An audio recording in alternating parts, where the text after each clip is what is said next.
Bonjour à toutes et à tous, bienvenue dans ce podcast Bousculez vos oreilles des éditions Talent Haut. Je suis Justine Arrêt, éditrice roman, et je m'entretiens aujourd'hui avec Jean-François Chabas, l'auteur du roman Ils ont volé nos ombres, paru dans la collection Les Héroïques. Bonjour Jean-François, merci d'être avec nous aujourd'hui et de vous prêter au jeu des questions-réponses.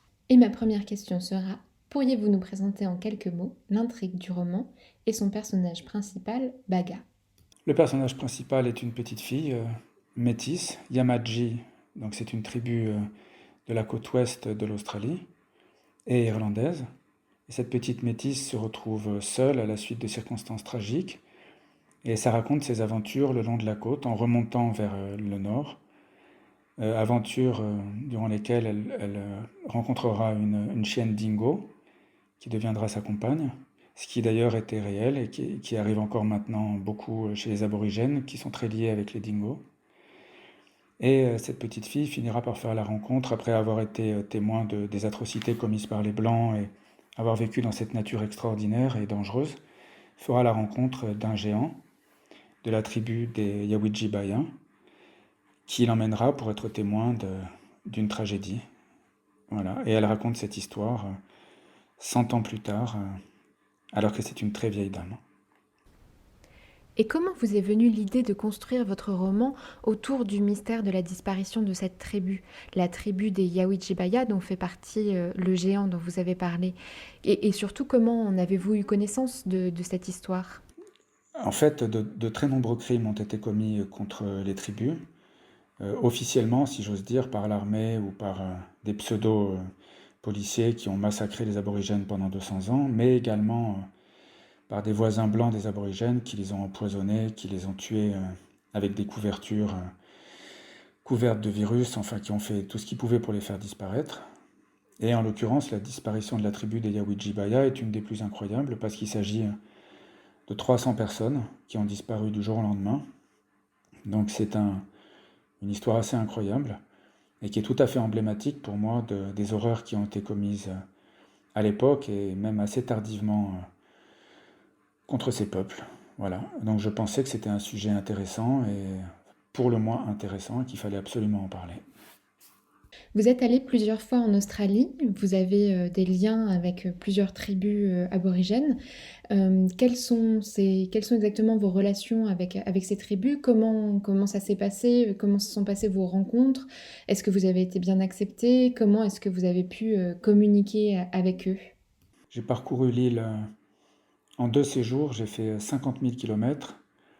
Et dans cette île gigantesque, j'ai rencontré des dizaines de tribus, vraiment des Kouris de Sydney au Kora d'Adélaïde, au Pichanjadjara du centre, les Yamadji, les Bardi, les Yaburu de l'ouest.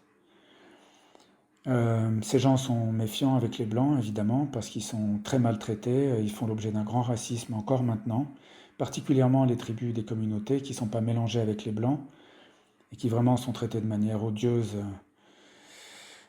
Bon, j'ai une anecdote très rapide. J'étais à Broome, par exemple, et j'ai vu une jeune femme aborigène en robe, pieds nus, avec sa petite fille, qui descendait du trottoir avec une expression terrorisée sur le visage. Et en fait, c'était simplement parce qu'il y avait deux gros blonds australiens, un couple, qui débarquaient sur le trottoir. Et en fait, voir cette femme descendre de ce trottoir pour laisser la place aux blancs, alors qu'elle est là. Bon, ces tribus sont là depuis 50 000 ans, les blancs sont là depuis 200 ans. Et ce sont des images que j'ai vécues encore et encore, et encore et encore avec les aborigènes un peu partout, qui m'ont mis dans une grande colère. J'ai entendu des blancs me dire des choses hideuses sur les aborigènes, qui m'ont mis encore plus en colère. Donc il se passe des choses laides dans ce pays. Je voulais aller vers eux. Donc ce que j'ai fait tout simplement, c'est que plutôt que de passer par des choses universitaires ou des choses officielles qui souvent donnent des rapports très, très creux, eh bien je suis allé vraiment au contact directement avec les aborigènes, dans le désert notamment, mais aussi dans des petites villes pour parler avec eux, en étant très respectueux. Et en fait, on se rend compte que dès qu'on manifeste du respect, eh bien ces gens sont d'une grande gentillesse. Simplement, ils n'ont pas l'habitude qu'on soit respectueux, donc effectivement, ils sont méfiants. Quand ils comprennent qu'on les respecte et qu'on leur veut du bien et qu'on veut raconter leurs histoires, et ils parlent. La plupart du temps, bien sûr, j'ai communiqué avec eux en anglais. Je connais quelques tout petits mots, juste pour dire bonjour, etc., hein, dans certaines langues aborigènes, mais étant donné qu'il y a 250 langues aborigènes, c'est absolument impossible. Il n'y a pas un langage aborigène, il y en a beaucoup, beaucoup.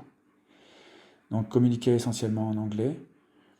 Et je dois encore insister sur leur très grande gentillesse. Ce sont des gens qui ont été massacrés par les Blancs pendant 200 ans, qui continuent à faire l'objet d'un grand racisme et de beaucoup de violence.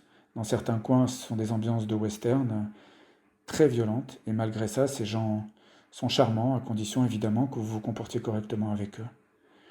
Donc accepter, eh bien, je continue encore à essayer de me faire accepter. Je parle avec eux tous les jours par le biais des réseaux sociaux notamment, en attendant de pouvoir les rejoindre à nouveau sur l'île. Et plus je les connais, et plus je les respecte, plus je les admire. Ce sont des civilisations magnifiques. Et ce sont des gens qui ont maintenu de la bienveillance alors qu'on les a traités pire que des animaux. Et rien que pour ça, déjà, c'est exceptionnel. Parce que je pense que si les aborigènes s'amusaient à débarquer en France et à pisser dans les églises, à enlever les enfants des Blancs et à tuer tout ce qui bouge, quelque chose me dit qu'ils ne seraient pas très populaires.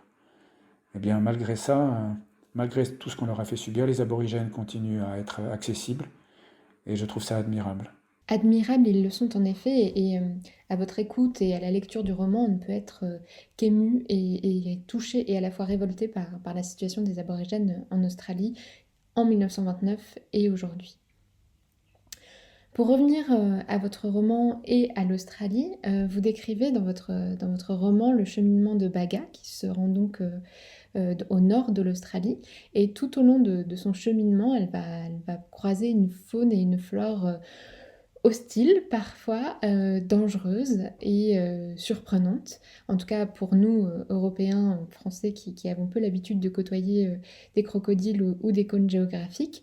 Donc vous décrivez une nature sauvage en 1929. Est-ce que cette nature est encore comme ça aujourd'hui en Australie? Et est-ce que l'on croiserait, si l'on suivait le chemin de Baga, les mêmes animaux, les mêmes insectes ou la même flore qu'elle? Effectivement, ces coins, les coins de mon récit, sont des coins où on ne peut pas faire n'importe quoi. C'est pas la Méditerranée. Donc il y a une faune qui est effectivement dangereuse et même impressionnante par la quantité de ses dangers. Puisqu'il y a, je ne sais pas, pour vous faire une liste rapide, bon, il y a beaucoup de grands requins dangereux. Par exemple, j'étais, je crois, en dessous de Broome, vers Exmouth, je ne sais plus exactement où j'étais. Et j'ai voulu sauter dans l'eau depuis un promontoire rocheux. Et puis, je ne sais pas, au tout dernier moment, je ne l'ai pas fait. Et en fait, littéralement une seconde après que j'avais voulu sauter, il y a un grand requin tigre de 2,50 m, 3 mètres qui est passé dans l'eau et qui a foncé sur une tortue qui était tout près. Et je pense que si j'étais allé dans l'eau, j'aurais eu des problèmes, parce que ce sont des requins qui sont connus pour leur agressivité, qui attaquent tout ce qui bouge. Je me serais probablement fait tuer. Et en dehors de ça, il y a des cônes tueurs, des coquillages, donc qui est présent d'ailleurs dans le récit. J'en ai d'ailleurs trouvé un aussi sur une plage que j'ai manipulé comme un débile, parce que je ne savais pas que c'était dangereux. Ça peut tuer aussi, c'est un venin terriblement dangereux. Il y a les fameuses méduses boîtes, qui sont des méduses qui provoquent des morts ou des douleurs absolument atroces pour les personnes qui sont touchées par les filaments. Il y a des poissons-pierres, il y a des crocodiles à partir de Broome et au-dessus. Il y a les grands crocodiles marins qui sont la grande terreur de tout le monde, y compris des aborigènes. Quand vous parlez de ces crocodiles avec les aborigènes, ils font une tête, vous comprenez tout de suite que c'est pas des animaux sympathiques. Et j'en ai vu effectivement, j'ai vu des salties dans le nord, ce qu'on appelle les salties, les crocodiles marins, qui sont des animaux qui ont une puissance et une rapidité prodigieuse. Quand on pense crocodile sur Terre, on imagine des animaux relativement lents qui ne peuvent pas bouger très vite. Et en fait, imaginez que non seulement ce sont des nageurs prodigieux, mais ce sont des animaux qui se déplacent comme des fauves, à la vitesse presque d'un lion, qui se déplacent à une vitesse incroyable, qui sont très explosifs. Et le résultat, c'est qu'il y a énormément de gens qui se font tuer, de chiens notamment qui se font tuer parce qu'on les promène au bord de l'eau et le crocodile sort de l'eau et il chope le chien et il l'emporte. Donc oui, il y a effectivement, en plus de ça, beaucoup d'araignées dangereuses. Le climat lui-même est extrêmement dangereux parce que quand vous êtes dans les déserts et dans certains coins, si vous faites des bêtises avec l'eau, vous pouvez mourir en une demi-journée, ça va très très vite. Je me suis retrouvé là-bas dans des températures à 50 degrés. Vous avez l'impression de marcher à l'intérieur d'un sèche-cheveux. Vous vous déshydratez à une vitesse absolument fabuleuse. Donc oui, ce n'est pas une exagération. Ces coins d'Australie, singulièrement donc la côte ouest et en allant un petit peu vers l'intérieur des terres et au-dessus, sont des coins qui sont bourrés d'animaux dangereux, avec des climats qui sont eux aussi dangereux. Et si vous faites des bêtises, vous pouvez mourir très vite. Donc les aborigènes sont habitués à ça, mais même eux, bien sûr, peuvent se faire tuer. On n'est jamais à l'abri d'une morsure d'araignée ou d'une morsure de serpent ou d'un crocodile géant ou d'un requin tigre. Et ils sont bien présents là-bas. Nous sommes donc bien loin des descriptions des brochures touristiques sur l'Australie. Nous sommes prévenus désormais, si nous devons nous rendre en Australie, nous nous méfierons de sa faune et de sa flore. Pour finir, Jean-François, j'aurais voulu vous poser une dernière question sur la rédaction du roman. J'imagine que ce n'a pas été évident pour vous de vous plonger dans ce qu'aurait pu être l'imaginaire et les pensées d'une jeune fille métisse en 1929 en Australie. Comment s'est passé en fait ce travail de rédaction du roman? La rédaction des Ils ont volé nos ombres m'a été facilitée par le fait que l'héroïne soit une métisse. Et en fait, son expression écrite est plus celle d'une blanche. C'est sa part irlandaise qui parle, en tout cas pour la rédaction de son histoire. Parce que les aborigènes ayant des langues particulières, ils ont une pensée particulière. On sait que la langue influe la pensée.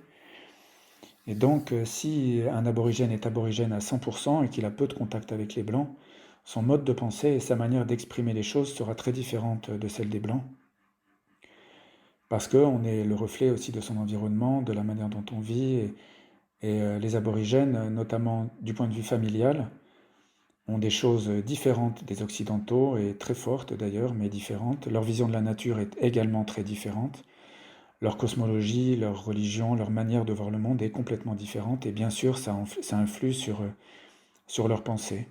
C'est pour ça aussi que les contacts avec certaines tribus un peu isolées ou les communautés sont parfois un peu compliqués par le fait que la pensée est différente, mais c'est aussi ce qui est magnifique parce que c'est cette diversité qui fait que le monde est tellement passionnant.